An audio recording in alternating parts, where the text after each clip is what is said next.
Hello students, welcome back again. BSc third year students के लिए या बीए थर्ड ईयर स्टूडेंट्स के लिए अभी तक कोई सीरीज़ हमने स्टार्ट नहीं की है, तो अभी हम स्टार्ट करने जा रहे हैं। हो सकता है रैंडमली आपको ये क्लासेस मिले, क्योंकि इसके साथ साथ अलजेब्रा एंड नंबर थ्योरी या फिर फंक्शंस अलजेब्रा उसकी भी क्लासेस चलेंगी। बट यहाँ पर जो हम सीरीज स्टार्ट कर रहे हैं न्यूमेरिकल एनालिसिस शॉर्ट क्वेश्चंस की कर रहे हैं, तो जितने भी आपके शॉर्ट क्वेश्चन बन सकते हैं कंप्लीट न्यूमेरिकल एनालिसिस से हम कंप्लीट करेंगे नेक्स्ट आने वाली कुछ क्लासेस में। ठीक है, आज की क्लासेस में देखिए स्टार्ट करते हैं। यहाँ पर हमारे पास है जो आपके पास अभी तक जितने भी क्वेश्चन पेपर हुए ना, सबका मैं एक एक क्वेश्चन पेपर के जितने भी शॉर्ट क्वेश्चंस अभी तक आ चुके हैं सारे हम कवर करेंगे वन बाय वन। ठीक है, तो सबसे पहले देखिए फर्स्ट क्वेश्चन है प्रूव दैट बैकवर्ड, ये सिंबल किसका होता है हमारा, बैकवर्ड डिफरेंस है ना। ये क्या होता है, बैकवर्ड डिफरेंस, और ये क्या होता है, फॉरवर्ड डिफरेंस। फॉरवर्ड डिफरेंस को हम कैसे ओपन करते हैं, F of x plus H minus F of x, है ना। और बैकवर्ड सिंबल को हम कैसे ऑपरेट करते हैं, F of x minus H minus F of x minus F of x minus F of x minus H, ये होता है हमारे पास, है ना। तो यहाँ पर हमें प्रूव करना है। और ई क्या होता है, ई होता है shift operator. Shift operator E of F of x हम कैसे बताते हैं, एच यहाँ पे क्या है भाई, इंटरवल, जो दो टर्म्स के बीच का जो हम इंटरवल लेकर चलते हैं। ठीक है, तो ये आपके पास है, और ये हम सेम इंटरवल की बात कर रहे हैं। इंटरवल अगर टर्म्स के आर्ग्यूमेंट के बीच में अगर डिफरेंट होगा उसके लिए अलग हमारा मेथड रहेगा ना, वहाँ पर हम इन टर्म्स को यूज़ नहीं करेंगे। यहाँ पर जितने भी आपके पास आर्ग्यूमेंट्स हैं x1, x2, x3, x4, इन सब का जो डिफरेंस होगा वो सेम चल रहा है ना, सेम इंटरवल की हम यहाँ पे बात कर रहे हैं। तो यहाँ से शिफ्ट ऑपरेटर कैसे ऑपरेट करते हैं कि शिफ्ट ऑपरेटर अगर आप अप्लाई करोगे तो एफ ऑफ एक्स इसमें कन्वर्ट हो जाएगा, F of x plus H में कन्वर्ट हो जाएगा। ठीक है, तो इन्हीं फॉर्मूलाज का यूज़ करके हमें प्रूव करना है। इंपॉर्टेंट क्वेश्चन है ये, शॉर्ट क्वेश्चन में बहुत बार पूछा गया है। ऑलराइट, कैसे सॉल्व करेंगे हम, यहाँ पे backward F of x, backward difference apply करते हैं। क्या फॉर्मूला होता है भाई, अभी हमने लिखा है यहाँ पे F of x minus F of x minus F of x minus H. ठीक है, यहाँ पर हम लेकर चलते हैं बैकवर्ड डिफरेंस। अच्छा, अब यहाँ से देखिए जरा, अगर हम शिफ्ट अच्छा एक सेकेंड, एक और मैं यहाँ पे बता देती हूँ आपको। अगर e रेज टू पावर -1 आ जाए, e रेज टू पावर 1, तो हमने 1 टाइम h को ऐड कर देना है। ठीक है, अगर e raise to power minus F of X आ जाता है, इसका मतलब आप एफ ऑफ एक्स में से आप h को माइनस कर रहे हो। समझ में आया, e रेज टू पावर -2 आ जाएगा तो हम कैसे ऑपरेट करेंगे, F of x minus 2h। ठीक है, तो यहाँ से आप देखिए हमें यहाँ पे forward into E raise to power -1 लेकर आना है। ऑलराइट, अब हमने फॉर्मूला क्या याद किया हुआ है, हमने फॉरवर्ड जो फॉर्मूला है वो हमने एफ ऑफ एक्स पर अप्लाई किया, और हमने ये याद कर रखा है कि F of x minus F of x plus H minus F of x होता है। अगर यही हम अप्लाई कर दें, अगर यही फॉरवर्ड फॉर्मूला हम अप्लाई कर दें किस पर, एक्स माइनस एच पर, F of x minus H पर अप्लाई करो, यहाँ पर हम अप्लाई कर ले एक्स माइनस एच पर। तो कैसे अप्लाई करोगे भाई, हमें क्या करना है, हमें जो भी आपको वैल्यू गिवन है, जो भी जिस पर भी आप अप्लाई करोगे फॉरवर्ड फॉर्मूला, जैसे मैंने यहाँ पे x पे अप्लाई किया एफ ऑफ एक्स पे, तो x यहाँ पे क्या हो गया, x प्लस एच, इधर क्या है x माइनस एच, इधर क्या आना चाहिए, हमें h ऐड करना है। जो भी आपके पास यहाँ पे फंक्शन है उसमें आप h ऐड करोगे तो ये क्या बन जाएगा, f ऑफ x बन जाएगा, h से h कैंसिल, माइनस आगे क्या करना है आपको, एज इट इज वही टर्म लिख देनी है। जैसे यहाँ पे एफ ऑफ एक्स था तो यहाँ पे क्या आ रहा है, एफ ऑफ एक्स आ रहा है, तो इधर आ जाएगा F of x minus H. समझ में आया, कहने का मतलब ये है कि अगर F of x minus F of x minus H है तो इसको आप लिख सकते हो forward difference of F of x minus H. समझ में आ गया, तो यहाँ से जो मेरे पास ये टर्म आई है F of x minus F of x minus H, इसको मैं क्या लिख सकती हूँ, forward difference of F of x minus H. ठीक है, और अभी मैंने आपको बताया कि F of x minus H किसके इक्वल होता है भाई, इसका क्या रिलेशन होता है, ई के साथ, E raise to power forward into, इसको आप लिख सकते हो e -1 F of X. Okay, तो मेरे पास क्या आ गया, backward difference of F of X equals to forward into E raise to power minus one F of X. अगर दोनों साइड से एफ ऑफ एक्स को कैंसिल कर दो, हटा दो, तो ये किसके इक्वल आएगा, ये ऑपरेटर आ जाएगा, backward operator equals to forward into shift operator. ये आप चाहे इसको E raise to power minus one को 1/e लिखो या E raise to power minus one लिखो। क्लियर भाई, आगे चलते हैं। नेक्स्ट क्वेश्चन कहते हैं state Gauss backward interpolation formula. देखो यहाँ पे हमारे पास जितने भी फार्मूलाज हैं उनके आपको स्टेटमेंट पता होना चाहिए। अब यहीं पे देख लो आप, कितना इजी क्वेश्चन है, 2 नंबर में पूछा गया है। सिर्फ आपको क्या करना है, स्टेटमेंट ही तो लिखनी है, ठीक है, तो ये आपके लिए, इसको देख लेना। क्वेश्चन नंबर 3 देखते हैं। For Poisson distribution find P of 2 given that m equals to 0.7। P of 2 find out करो। पॉइजन डिस्ट्रीब्यूशन यहाँ पे आपको दिया है, जो है पॉइजन डिस्ट्रीब्यूशन से सॉल्व करना है। ओके, तो शॉर्ट क्वेश्चन पॉइजन डिस्ट्रीब्यूशन से तकरीबन बन ही जाता है। जितने भी बन सकते हैं सारे हम यहाँ पे 1 by 1 ट्राई करेंगे। ओके, सॉल्यूशन देखिए क्या होता है। Poisson distribution P of x equals to r, this equals to e raise to power minus m raise to power r divide by r factorial. r की वैल्यू क्या होगी भाई, r की वैल्यू 0 1 2 3 अप टू 100। ये formula होता है Poisson distribution. Alright, P of x equals to r e raise to power minus m raise to power r divide by r factorial. Okay, m की value given है और क्या कहता है, P of 2 निकालिए। P of 2 मीन्स आपको निकालना है P of x equals to 2। कितना इजी फॉर्मूला, सिर्फ फॉर्मूला ही याद कर लो। अगर मान लो आपने ये चैप्टर नहीं पढ़ा है, ठीक है, और आप ये क्लास देख रहे हो, है ना, तो यहाँ से आपका एक क्वेश्चन प्रिपेयर, क्योंकि अगर इसी से रिलेटेड स्टेटमेंट चेंज कर दे, पॉइजन फॉर्मूला का आपको यूज करना, तो यहाँ से क्वेश्चन तैयार हो जाएगा आपका। ओके, सो ये जो शॉर्ट क्वेश्चन होते हैं ना, ये आपकी परसेंटेज को बहुत अच्छे से बूस्ट करते हैं भाई। m की वैल्यू क्या है 0.7, यहाँ पे भी m की वैल्यू पुट करो 0.7, this raise to power r divide by r factorial. Okay, अब यहां पर जो आपके पास गिवन है, अच्छा r की वैल्यू भी तो पुट करेंगे ना। ओके, r मेरा यहाँ पे क्या है, r को मैंने क्या लिया, 2 लिया, तो यहाँ पे r क्या रहेगा भाई, 2 रहेगा। So 0.7 raise to power 2 divide by 2 factorial. इसको सॉल्व करेंगे और हमारे पास क्या आ जाएगा, P ऑफ 2 की वैल्यू। तो पॉइजन डिस्ट्रीब्यूशन आपको पता होना चाहिए, फॉर्मूला क्या होता है, ये आपके पास फॉर्मूला होता है, और यहाँ से आपसे जो भी वैल्यू से पूछा जाएगा वही हम r की वैल्यू को चेंज कर देंगे। Clear, e raise to power minus 0.7, ये एंटी लॉग के टेबल से आपको वैल्यू देखनी है। ओके, नेक्स्ट देखते हैं। Question number 4 is define normal distribution. मैंने आपको पहले भी कहा था, जितनी भी डेफिनेशन बन रही है उनको बिल्कुल करके जाना है। न्यूमेरिकल एनालिसिस में बहुत सारी ऐसी डेफिनेशंस हैं, बहुत सारे फॉर्मूलाज हैं जिनकी सिर्फ डेफिनेशन से आप यहाँ पे 2-3 क्वेश्चन जो अटैम्प्ट कर सकते हो।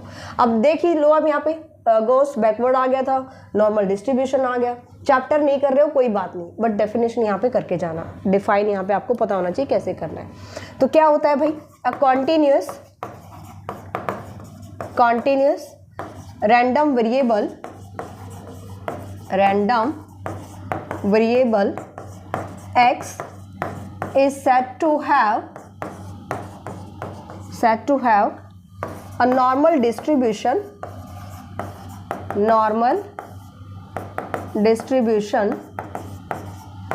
if its probability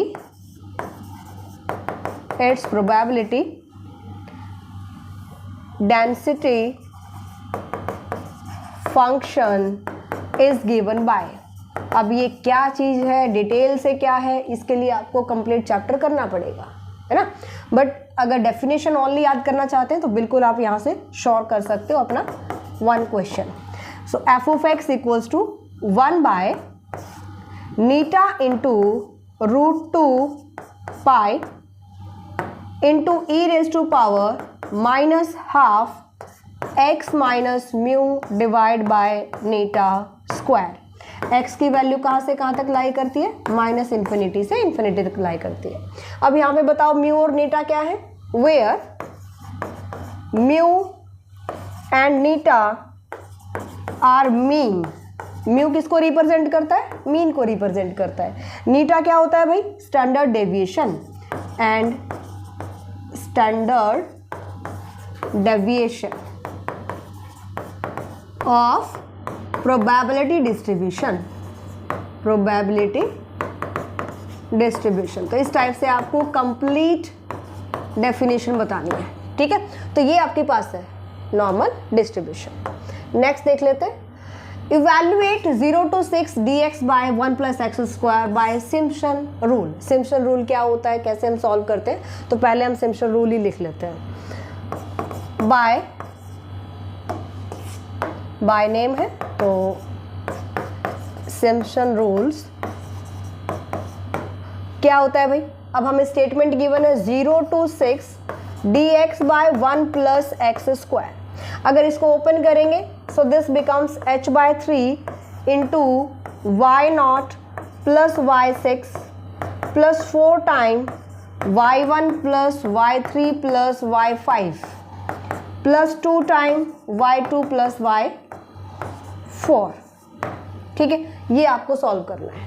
अब हमें ये समझना है कि ये है क्या चीज़, h का क्या आएगा यहाँ पे, y0 क्या है, y6 क्या है, y1 y2 y3 y4 y6 मतलब सारे हमें कैसे फाइंड आउट करने हैं ये हमें देखना है।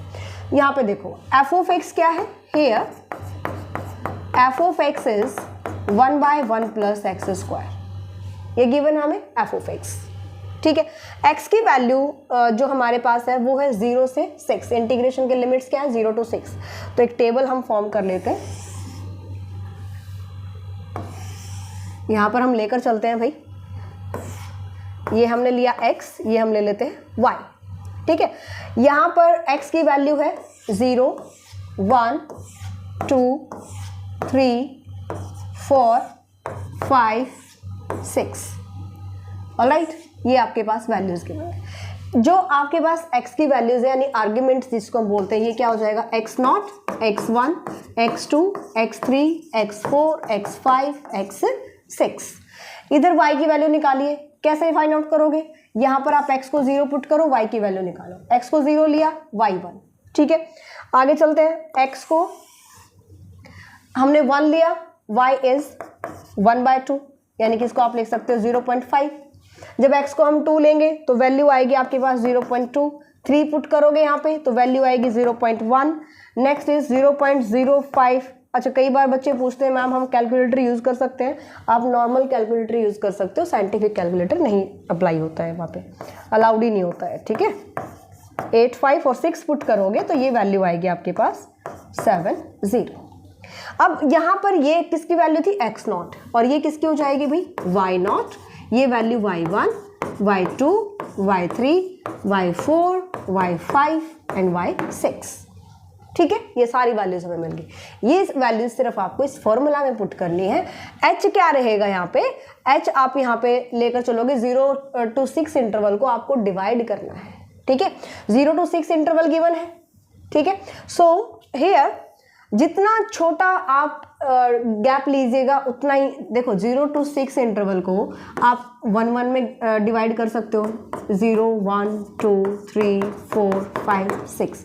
आप यहाँ पे जब डिवाइड करोगे ना उसी के अकॉर्डिंग आपको ये टेबल कंस्ट्रक्ट करनी है, क्योंकि यहाँ पे हम इसको 0 से 6 तक के कैसे हमने ब्रेक किया, 0 के बाद हमने 1 लिया तो डिफरेंस कितना आ रहा है 1 आ रहा है, तो h की वैल्यू यहाँ पे क्या रहेगी 1 रहेगी।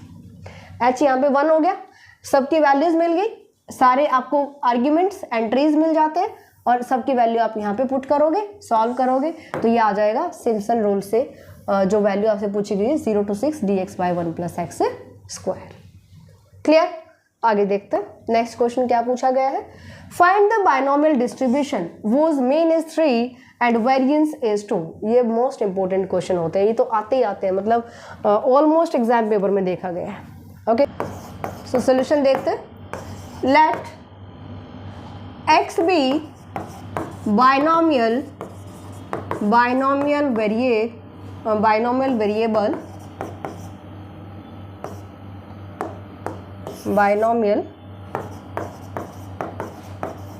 Variable with parameters p and q, या n and p ले लीजिए, with parameters p and q तो हम अलग डिफाइन कर लेंगे, n and p, ठीक है।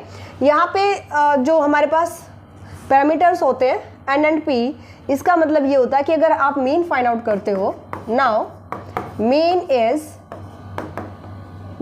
इज इक्वल्स टू क्या होता है भाई, एन इंटू पी होता है, clear, P number of success. And यहाँ पर अगर आपसे वेरिएंस पूछा जाए, वेरिएंस क्या होता है, N into P into Q.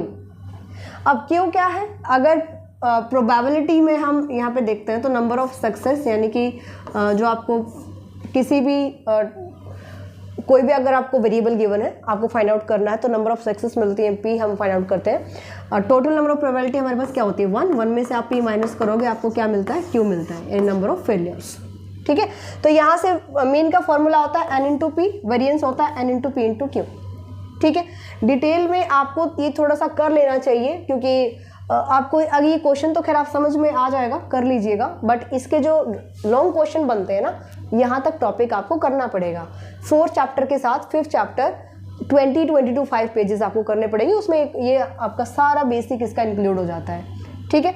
तो ये हमें क्या गिवन है, मीन कितना गिवन है, मीन गिवन है 3, यानी कि एन इंटू पी आपके पास है 3। वेरिएंस कितना गिवन है, वेरिएंस एन पी क्यू ये गिवन है 2।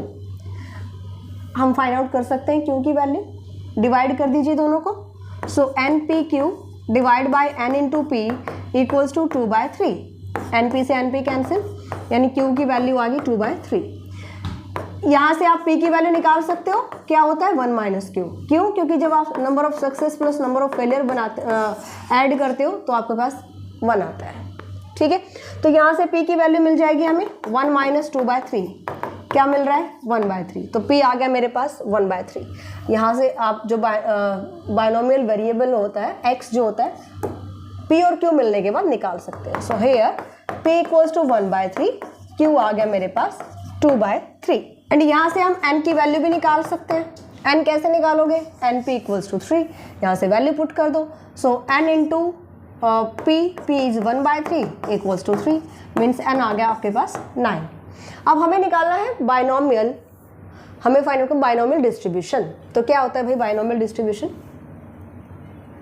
P of X equals to R equals to NCR P raise to power R Q raise to power N minus R, where R is equals to 0, 1, 2, 3 up to सॉन N, ठीक है। Values put कर दीजिए। P of X equals to R is equals to N की value 9, P की value 1/3, Q is 2/3, 9 minus R, where R equals to 0, 1, 2, 3 up to so on, ये आ जाएगा आपके पास 9। तो ये है यहाँ पे बायनोमियल डिस्ट्रीब्यूशन, ओके। उसके लिए हमें क्या निकालना होता है, बायनोमियल वेरिएबल, और उसके लिए हमें वैल्यू चाहिए P, Q एंड N की वैल्यू। तो इस टाइप से आपको ये एक क्वेश्चन पेपर के जो आपके पास है शॉर्ट क्वेश्चन है, इसी टाइप से आपको नेक्स्ट बहुत सारे क्वेश्चन पेपर्स के क्वेश्चन मिलेंगे, जिससे आपका कंप्लीट शॉर्ट क्वेश्चंस का जो पोर्शन रहेगा कंप्लीट हो जाएगा। मिलते हैं नेक्स्ट क्लास में, बाय, टेक केयर।